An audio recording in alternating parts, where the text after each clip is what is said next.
Grand pèlerinage organisé en l'honneur de Mama Rosa par l'Association culturelle et de loisirs des Antillais de Sevran. Ce séjour aura lieu à San Damiano Monticeri la Fontanelle en Italie, lieu de culte et de dévotion envers Marie. Départ le vendredi 16 juin et retour le lundi 19 juin. L'hôtel et les repas sont compris. Prix adhérent 250 €, non adhérent 290 € et enfants de moins de 12 ans 200 €. Infoline au 06 80 70 73 26 ou 06 76 73 83 85. Hexagone, actualité. On a coutume de penser que si vous n'avez pas rencontré un ami ultramarin depuis très longtemps, il suffit de venir ici à la Foire de Paris. Mais écoutez, ça se confirme. Vous l'avez remarqué, vous d'ailleurs encore le constatez avec nous au cours de notre déambulation dans ces allées. Eh bien, les stands de la Guadeloupe, de la Martinique, de la Guyane et des autres outre-mer sont très très bien représentés. C'est l'occasion de rencontrer des personnes qui sont vivantes ici, mais celles qui viennent également pour vendre leur destination. Et c'est en tout cas toujours un énorme plaisir. On constate depuis un certain nombre d'années maintenant un regain de l'utilisation des plantes qui viennent de chez nous, Martinique, Guadeloupe, Guyane, pour la pharmacopée. C'est un peu ce qui vous a inspiré pour cette belle aventure? Alors en fait, Natura Tropicale Biotechnologie, c'est une aventure qui date depuis très très longtemps. En fait, c'est une entreprise familiale, donc c'est mon père qui l'a commencé il y a plus de 25 ans. Donc voilà, donc il a toujours été intéressé par les plantes, par les produits des tropiques, notamment les fruits, les fleurs, etc. Et comme tu dis, c'est vrai qu'en fait, on a beaucoup de plantes et de fruits qui ont des bienfaits. On les connaît très très peu. Et en fait, du coup, l'objectif de Natura Tropicale, c'est vraiment de faire en sorte que la population guadeloupéenne, mais même que la population générale du monde entier, puisse avoir accès en fait à tous ces bienfaits que peut apporter la nature, notamment à travers ces plantes, nos fruits tropicaux. Et en fait, l'idée, c'est même encore aller plus loin. En fait, c'est de développer en fait cette philosophie de vivre simplement, de vivre en nature et de s'aimer en fait soi-même. Voilà. Alors, j'ai vu des produits qui favorisent le bien-être, qui redonnent de l'énergie, qui permettent de perdre du poids. Il y a aussi des produits capillaires. Exactement, donc on a une gamme de produits capillaires qui est très très bonne, qui est à base de données de cacao. Après, on va s'amuser à rajouter beaucoup d'autres plantes tropicales qui ont des bienfaits. On va retrouver par exemple de l'ortie, on peut retrouver aussi du chébé, du kigelia, on va retrouver de la mangue. Franchement, on va vraiment s'amuser en fait à retrouver tous les bienfaits des plantes et des fruits tropicaux. Vous incorporez en fait à nos crèmes. Du coup, j'ai retrouvé forme de crème, en huile. Franchement, il y a beaucoup de produits. Et franchement, nous, c'est vraiment le bien du cheveu, vraiment le fortifier, stimuler la pousse, empêcher qu'il se casse. C'est vraiment de la pure magie. On revient donc à des notions traditionnelles qui avaient du mal à être transmises. Est-ce que les autorités de santé aussi se sont penchées sur tout ça? Est-ce que tout ce que vous proposez est estampillé? On est sûr que c'est de la qualité et qu'il n'y a pas de risque? Oui, tout de la qualité, franchement, on se base sur des connaissances qu'on a accumulées au fur des années, sur des retours de nos clients. On travaille vraiment, on est biotechnologistes, agroalimentaires, donc tout ce qu'on recherche, on le fait vraiment dans l'esprit du bien-être pour la santé du consommateur. Et franchement, on ne veut laisser aucune personne, donc vraiment, c'est vraiment pour le consommateur, pour son bien-être. Et c'est vraiment aussi pour mettre la nature en avant et que pour dire, ben voilà, nos produits naturels de chez nous, ils sont bons, ils sont efficaces. Pas la peine d'aller acheter des produits fabriqués par des grands groupes pharmaceutiques et tout en France, avec beaucoup d'additifs, de conservateurs, qui au final vont abîmer le cheveu ou le rendre beaucoup, ou faire perdre le beau cheveu naturel qu'on a en fait. Oui, c'est d'autant plus adapté à nos types de cheveux. Exactement, c'est ça. Il y a aussi, ce que j'ai pu remarquer, c'est qu'il y a cette transmission dont je parlais tout à l'heure, qui est faite auprès de la jeune génération, dont vous faites partie. Est-ce que la relève est assurée de ce point de vue-là, du travail sur les herbes, l'herboristerie de chez nous et la pharmacopée de chez nous? Alors je pense que oui, je pense qu'aujourd'hui, avec tout ce qui se passe dans le monde, la jeunesse, on est beaucoup plus sensible en fait au bien-être des gens en fait, à l'écologie et du coup en fait justement on recherche en fait comment en fait on peut trouver des solutions alternatives pour le bien-être. Donc il y a beaucoup d'études qui ont été faites, beaucoup de jeunes vont se former dans le domaine scientifique. Moi par exemple je fais des études en agroalimentaire, donc du coup j'ai été sensibilisé à manger des additifs, des colorants et autres. Du coup, Sur place en Guadeloupe? J'étais formé du coup en France, mais j'ai beaucoup aidé la retour en Guadeloupe parce qu'en fait c'est une entreprise familiale et donc déjà il y a des vacances, hop, je rentrais en Guadeloupe, je travaillais avec mon père, on réfléchit sur des produits, qu'est-ce qu'on pouvait faire, comment on pouvait améliorer les choses, quels produits, voilà, on réfléchit à chaque fois ensemble, qu'est-ce qu'on pouvait faire pour que les produits naturels soient vraiment mis au haut du podium et qu'au fur et à mesure, en fait, on oublie en fait tous ces termes d'additifs, de colorants et qu'on dit que bah, c'est normal d'avoir des des je ne sais pas combien dans nos produits, que c'est la base, s'il n'y a pas ça, c'est pas bon. Alors que non, la nature est très très bien faite et qu'en fait, on a tout ce qu'il nous faut. Vraiment, en fait, faire un peu de chercher justement les bonnes associations, les bons moyens, vraiment récupérer en fait c'est bien fait dans nos plantes et dans nos produits. On connaît quand même un peu plus la production, la fumée, depuis Exactement. quelques années, puisqu'on vous retrouve systématiquement au Salon de l'Agriculture, mais aussi à la Foire de Paris, comme cette année. Il y a des nouveautés cette année? Absolument. On ne peut pas venir et ne pas penser un peu à tout le monde. Et la création, elle est omniprésente en fait dans ma tête. Et j'avais des choses qui étaient déjà prêtes depuis l'année dernière, mais j'attendais de les peaufiner un peu. Et cette année, on arrive avec quand même 5 ou 6 nouveautés. Alors une tête quand même plein de bonnes idées qui s'entrechoquent, parce qu'on rappelle le principe de la fumée, c'est que vous avez eu l'idée, on ne sait pas d'où elle vient, de fumer des fruits Exactement. et ensuite d'en faire des liqueurs qui donnent un goût tout à fait particulier, un arrière-goût vraiment exceptionnel. Et quel est l'accueil du public de manière générale? Ah ben, c'est la surprise. Alors, ils ont une petite appréhension au début, puisqu'on dit de déguster nos liqueurs en 2 temps. Première gorgée fumée, deuxième gorgée fruitée. Et au début, ils pensent qu'on est là pour du blabla et on essaie de raconter des choses. Et effectivement, quand ils goûtent, ils disent « Ah ouais, mais vous avez raison ». Parce qu'en fait, il faut savoir qu'on essaie de faire, on va dire, un trompe-cerveau. Puisque le cerveau, qu'est-ce qu'il fait? Il ne connaît pas cette saveur fumée sucrée. Donc, il va laisser passer d'abord la saveur la plus importante qu'il connaît. Donc, dans ce cas des liqueurs, c'est le fumé. Donc, ça nous rappelle le hareng, ça nous rappelle le jambon. Et en fait, il laisse passer le fumé d'abord. Et ensuite, il teste tout ce qu'il connaît et dit non, c'est pas ça. Donc, il dit, OK, cette saveur, je l'enregistre. Et une fois enregistré, en deuxième gorgée, il laisse passer le fruit fumé. Et là, c'est la grande surprise où les gens sont agréablement surpris et voilà. Alors, on n'imaginait absolument pas qu'il y avait toute une étude scientifique à ce niveau pour ce produit qui reste un produit très festif de toute façon. Exactement, puisque en fait, moi, je ne m'en rendais pas compte puisque je suis habitué à manger des produits fumés tout au long de l'année. Mais avec la réaction du public, j'ai poussé un peu le truc. Je me suis dit non, mais tout le monde dit la même chose. Donc on a cherché et on s'est dit, eh ben voilà, on est tombé sur quelque chose. Et là, on se dit vraiment que les gens en fait, ils attendent en fait d'être surpris, mais ils n'ont pas trop envie de l'être. Et finalement, une fois que ça arrive dans la bouche, eh ben là, il n'y a plus rien. Ils sont obligés de se dire non, mais là c'est quelque chose, vous touchez quelque chose, monsieur. Alors à consommer avec modération évidemment. Absolument. Mais quel est l'enjeu de votre présence cette année à la Foire de Paris? Toujours. On vous connaît. Ah ben toujours. Ben là, toujours en fait d'avoir des contacts business, de développer la marque le plus largement possible.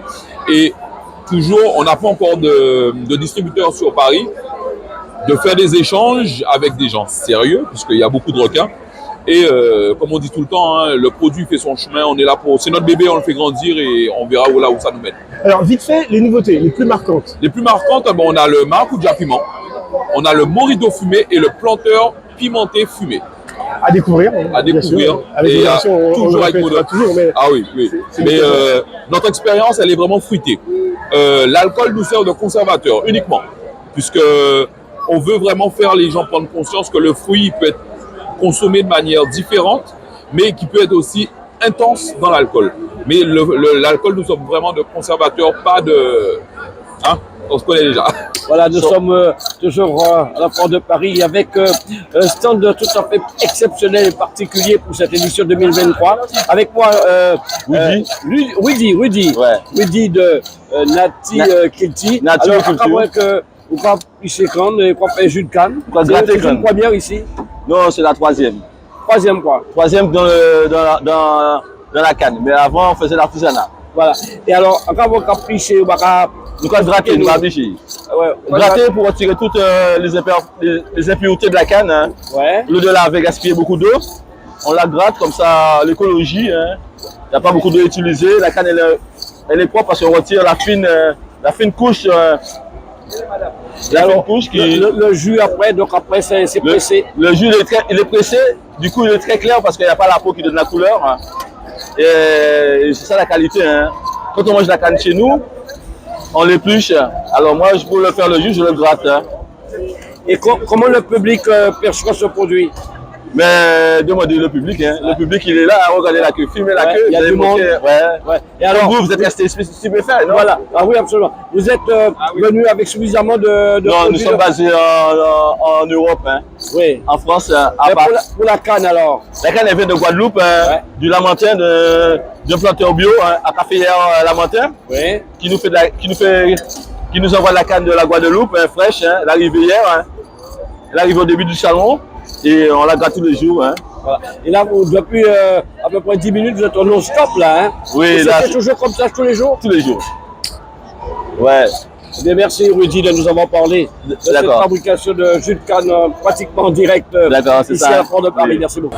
Si j'ose dire, vous êtes une denrée rare, vous êtes un personnage rare ici, puisque c'est vrai qu'on reproche à nos populations de lire de moins en moins. Et vous avez eu la bonne idée de sortir un conte un peu exceptionnel qui reprend les codes du conte antillais, avec un petit plus. Dites-nous en plus. Eh bien, j'étais assise sur un petit banc, c'est un recueil de nouvelles. Donc j'étais assise sur un petit banc parce que pour faire le petit clin d'œil à nos conteurs antillais qui, quand on était enfant, nous disaient « Prends petit banc l'assisé, prends ton petit banc, assieds-toi », pour pouvoir attirer les enfants et leur raconter justement les légendes, les contes, les blagues, les devinettes, etc.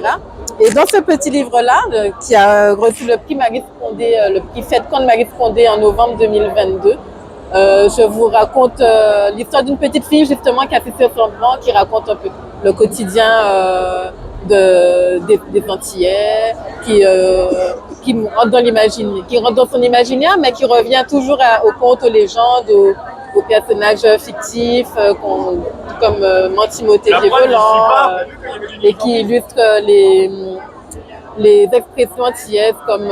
Oui, c'est ça le petit plus, parce que moi je me suis arrêté à ma génération, Dame Clément, Compétit, Compé Lapin. Est-ce qu'on les retrouve également, ou alors est-ce que c'est vraiment modernisé, actualisé? C'est modernisé. Oui, d'accord. C'est modernisé. On retrouve quand même des personnages, on retrouve pas comment dire, Compétit et Compé Lapin, mais on a ceux qu'on croit encore. Donc les créatures surnaturelles, les volants, les toucougnans. Les personnages légendaires. Voilà. On retrouve on a même un petit personnage qui représente le Mimosa pudica. Oui. Vous savez, la petite plante, quand on la touche, elle se referme. Oui, quand on était enfant, on chantait pour elle « Monsé Marie, fais pas ta blague ». Eh bien, Monsé Marie est dedans. On a des personnages qui représentent le flamboyant, par exemple. Donc, Lumi flamboyant avec les combats de coq qu'on faisait quand on était enfant. Et les expressions comme Diable Camaillé, fille à l'église, etc. Alors, tout ça, c'est pour le côté flamboyant, le côté qui nous attire, oui, qui fait référence à l'enfance. Mais de manière concrète, aujourd'hui, où on reproche à nos populations justement de ne pas lire, est-ce que c'est un enjeu particulier pour vous de vous faire connaître, et notamment ici à la Foire de Paris? Ah oui, oui, oui. C'est un vrai enjeu parce que du coup, alors moi j'ai eu le prix grâce à des enfants, donc c'était un bel honneur pour moi quand j'ai écrit le livre, je me suis dit c'est important pour moi que les enfants continuent de lire, encore plus la littérature antillaise parce que ça commence à se perdre quand même, on va pas se leurrer. Et justement, ce sont ces enfants qui ont permis à mon livre d'avoir le prix. Donc, c'est quand même un bel espoir qu'on garde. Et c'est un encouragement pour eux aussi qui continuent de lire. À l'heure où les enfants sont souvent sur des écrans, on le leur reproche également, mais est-ce qu'il y a une déclinaison possible de j'étais assis sur un petit banc en version numérique, sur une tablette? Eh bien, bientôt, on y travaille à une version audio. Très bien. Voilà, avec une voix, une histoire, on y travaille. Ça, c'est l'actualité en cours de développement que vous avez en exclusivité parce que personne ne le fait encore pour le moment, à part mon éditeur. Mais très bientôt, j'étais assise sur un petit banc, seront dans les oreilles des enfants en audio. Vous proposez l'histoire d'un rêve qui n'est pas achevé, en tout cas qui n'est pas réel, qui est une promesse qui n'a pas été tenue. C'est un peu ce que vous évoquez dans l'exil, dans l'île en exil. Oui, tout à fait. L'île en exil, c'est l'idée même, c'est de dire, voilà, nous, on a été jeunes. Souvent, on nous a parlé de la France parce que petit, on est en Martinique, on est en Guadeloupe. Et on nous fait quoi? Il faut travailler pour partir, il faut partir aller vers la France, on a une vie meilleure. Et nous, on a travaillé pour ça, on a cru dans ce rêve. Et nous, finalement, on découvre que quand on arrive en France, cette France, quand on découvre, c'est pas du tout ça. Déjà, je vous dis souvent, et beaucoup le disent, c'est que quand on était à Martinique, on se disait français, quand on arrive en France, on découvre qu'on est noir. Donc déjà, il y avait ce premier problème, et que tout ce qu'on nous a vendu, parce que même ceux qui étaient partis, qui revenaient, qui nous faisaient croire qu'ils avaient bien réussi, que voilà, parce qu'ils n'avaient pas le choix non plus, parce qu'il fallait montrer, donner l'impression que ça avait marché, parce que tout le monde comptait sur eux. Mais ils nous disaient, voilà, il faut venir en France. Et nous, quand on vient, on découvre que c'est pas du tout ça. C'est plutôt galère, des difficultés. Certains réussissent quand même à s'en sortir, à faire les études, mais c'est au prix de beaucoup de sacrifices. Et donc, on se dit, mais il faut nous dire la vérité dès le début. Je ne suis pas contre le fait que les jeunes partent. Il faut partir pour découvrir le monde, pour apprendre, pour justement ramener aussi ce qu'on a appris. Mais dites-nous dès le début qu'on ne part pas en pensant que ça va être facile, alors qu'en réalité, on n'est pas du tout.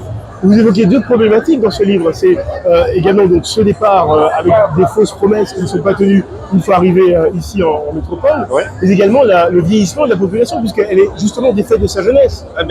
Voilà, l'INSEE a sorti un rapport en 2020 en disant que la Martinique est devenue le plus vieux département de France. Donc on a un problème démographique aujourd'hui, ça veut dire qu'il n'y a plus de naissance. Les jeunes sont partis et les vieux sont là tout seuls, donc il y a un problème. C'est-à-dire on vide les Outre-mer de leur richesse. Et c'est pour ça que même le petit garçon, il a sa valise, mais à côté, la terre se dessèche parce qu'on vide les Outre-mer de ses forces. Et là, ça va nous poser un problème parce qu'en 2050, l'INSEE prévoit déjà une catastrophe pour les Outre-mer. Et c'est là que je dis, mais maintenant, on nous a fait partir. Et nous, quand on veut revenir, on constate qu'on nous dit, non, vous n'êtes plus chez vous. Donc, qu'est-ce qu'on fait maintenant? On est des enfants d'où? On est qui? Parce qu'en France, on n'est pas chez nous. Et quand on veut entrer au pays, on veut entrer, que ça soit économiquement, ça veut dire pour développer autre, on nous dit, non, non, vous n'êtes pas non plus chez vous. Et ça, voilà, on est entre deux chaises et on ne sait pas où aller, on est perdu. Alors, dans cet ouvrage qui mêle le récit que vous exposez actuellement et la poésie, est-ce que vous apportez des clés pour trouver une solution à cette problématique-là? Alors, est-ce que vous éveillez simplement des consciences? Les clés, voilà, dans le récit, je réveille les consciences et les clés, je souhaite le faire dans une deuxième partie parce que maintenant, moi, je m'engage politiquement pour apporter la réponse. C'est vrai que j'ai mis le récit avec à la fin ce désir de retourner au pays, comme Césaire nous disait, le retour au pays natal. Et maintenant, je me mets. Donc, la deuxième partie du livre, c'est moi, personnellement, parce que je commence à m'engager en politique en disant maintenant, il va falloir organiser ce retour. Ce retour peut se faire de deux manières. Elle peut se faire physiquement pour ceux qui souhaitent le faire, mais elle peut se faire économiquement. Tout le monde ne souhaite pas rentrer au pays. Tout le monde, les gens ont leur vie, ils ont créé leur vie. Mais comment maintenant dire à ceux qui ne souhaitent pas rentrer physiquement, eh bien, vous pouvez rentrer économiquement en investissant au pays, dans des projets, dans des infrastructures, dans tout ce qui se fait de manière à aider notre île à se développer. D'ailleurs, j'ai lancé récemment l'Alia Sérénité, c'est de la téléassistance pour les personnes âgées. Mon but, c'est maintenant entre en Guadeloupe et en Martinique avec, pour répondre aux problèmes de vieillissement de la population, problèmes de démographie, comment on va prendre soin de nos aînés qui ont investi pour nous faire partir. Parce qu'on n'est pas parti, on est partis tous avec des bourses. C'est sous l'argent des impôts de nos ancêtres et de nos aînés. Et aujourd'hui, ils sont en train de crever, j'ai envie de dire, comme tout seul. On doit prendre nos responsabilités maintenant et c'est mon rôle. Ça va à contre-courant de l'idée de mondialisation. On doit pouvoir découvrir le vaste monde et s'y adapter. Et puis il y a aussi un problème géographique puisqu'il y a une paupérisation de la jeune population sur les territoires. Mais il y a aussi peut-être un problème identitaire. Est-ce que les jeunes ne partent pas parce qu'ils se sentent plus réellement guadeloupéens ou martiniquais? Est-ce qu'il n'y a pas cette question-là aussi? Est-ce que vous la posez dans le livre? Oui, mais je ne pense pas que c'est vraiment identitaire. Parce que même quand on part, c'est une fois que souvent on voit comme ça, c'est une fois parti qu'on découvre la richesse qu'on avait et c'est là qu'on a plus envie de revenir. C'est vrai qu'on est sous des îles et partir, c'est pas contre la mondialisation parce que moi je suis pour le fait qu'on parte pour découvrir. Découvrir, c'est aussi apprendre. Les problématiques qu'on a aujourd'hui, que ce soit en Guadeloupe, en Martinique, les autres en ont eu aussi. Les problèmes d'eau, les problèmes de démographie, d'autres ont eu ce problème et ils l'ont résolu. Donc partir, laisser les jeunes partir pour aller découvrir, qu'ils apprennent aussi ce qui s'est passé, comment les gens ont résolu le problème et qu'ils amènent cette connaissance, cette technologie dans les îles. Et c'est ça qu'il faut faire, organiser le retour de manière à ce qu'une fois que le jeune il a appris, il a acquis de l'expérience, qu'ils puissent rentrer, le mettre au service. Et toutes les autres nations le font. Ils financent leurs jeunes pour partir, aller apprendre ailleurs et rentrent au pays pour mettre au service du pays ce qu'ils ont appris. C'est ça qu'on doit faire maintenant.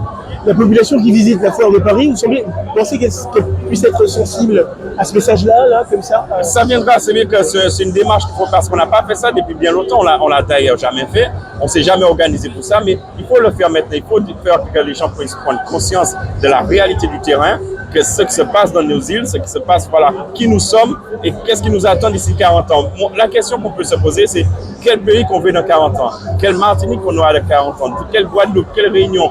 Et est-ce que dans 40 ans, j'ai envie de donner à mes enfants des clés et dire voilà la clé d'une porte et derrière la porte, il y a rien. Est-ce qu'il y aura que des dettes?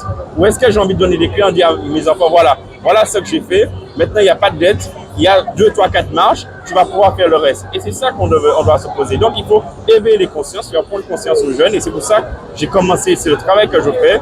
N'hésitez pas à me rejoindre sur les réseaux, de m'écouter, de me suivre, parce qu'on doit faire ce travail, prendre conscience qu'on est capable de changer les choses. Quand je dis rentrer économiquement, beaucoup de personnes sont aujourd'hui à la retraite, ils ont connu parfois le Bumidum, ils ont travaillé ailleurs et autres, ils ne veulent pas rentrer au pays. Mais on peut leur dire, vous pouvez investir. On a abordé le problème de logement, investir dans le logement pour permettre d'héberger les Martiniquais et les Guadeloupéens de manière saine, parce que l'autre bombe à retardement qui nous attend en Martinique, c'est le logement. Le pas logement, l'insalubrité, les conditions. Et ça va être un problème aussi dans les Antilles. Il va falloir régler ça. Comment on fait? L'investissement locatif. Je peux avoir 30 ans, investir en Martinique, même si j'ai envie d'entrer dans 31. Mais je sais que j'ai investi, j'ai permis de loger quelque part dans 30 ans. Et quand j'ai envie d'entrer 30 ans après, j'ai un logement sur place. Donc mon argent n'est pas perdu. Je ne suis pas en train de financer McDo, Adidas, Nike et tout le reste qui ne financent pas du tout nos outre-mer. C'est un peu une façon de graver dans l'éternité les visages, les personnages. C'est ce que vous proposez de cette gravure sur verre. Elle a toujours autant de succès? Ah oui, ça fait une dizaine d'années, bientôt 10 ans, parce que j'ai commencé en 2014, et là, bientôt 2024, donc effectivement, bientôt 10 ans que je fais de la gravure en 3D. Alors, on va pas rentrer dans les détails secrets, on va pas vous demander de révéler des choses non à révéler, mais ça prend combien de temps pour réaliser ce que vous faites à partir d'une photo? Ça prend entre une demi-heure et plusieurs journées, suivant que j'ai un bâtiment à faire ou juste un portrait. Voilà, un buste simple. Oui. Ça peut être un objet à offrir, un cadeau, parce qu'on a peut-être tendance à se dire que c'est un peu narcissique finalement, de vouloir se voir sous verre pendant l'éternité. Alors, il y a des personnes narcissiques qui aiment bien se voir, donc ils me demandent leurs photos. Après, la plupart du temps, on part de l'échographie jusqu'au défunt, où effectivement on veut la mémoire d'une personne chère. Qu'on veut garder auprès de soi. La Foire de Paris, ça aurait été l'occasion peut-être de valoriser ce que vous faites en tant qu'inventeur. Et si vous avez apporté une technique ou quelque chose comme ça, c'est quoi pour vous l'enjeu finalement d'être là chaque année? Alors déjà j'ai un public, parce que moi je suis bijou gravure, et j'ai un public que je vois souvent, et ils aiment bien me retrouver sur ce lieu-là. Donc ça, j'aime bien. 2, j'ai différentes techniques, donc il faut que je leur montre ce que j'ai fait de nouveau. Et ensuite, il y a des événements. Là, il y a la fête des mères qui arrive très bientôt. Donc c'est le moment d'être présent pour proposer les cadeaux, que ce soit pour les bijoux ou pour la gravure en 3D. Outremernews.fr, le site de l'actualité Outre-mer, 24 heures sur 24 et 7 jours sur 7. Retrouvez la chaîne Outremer News sur YouTube.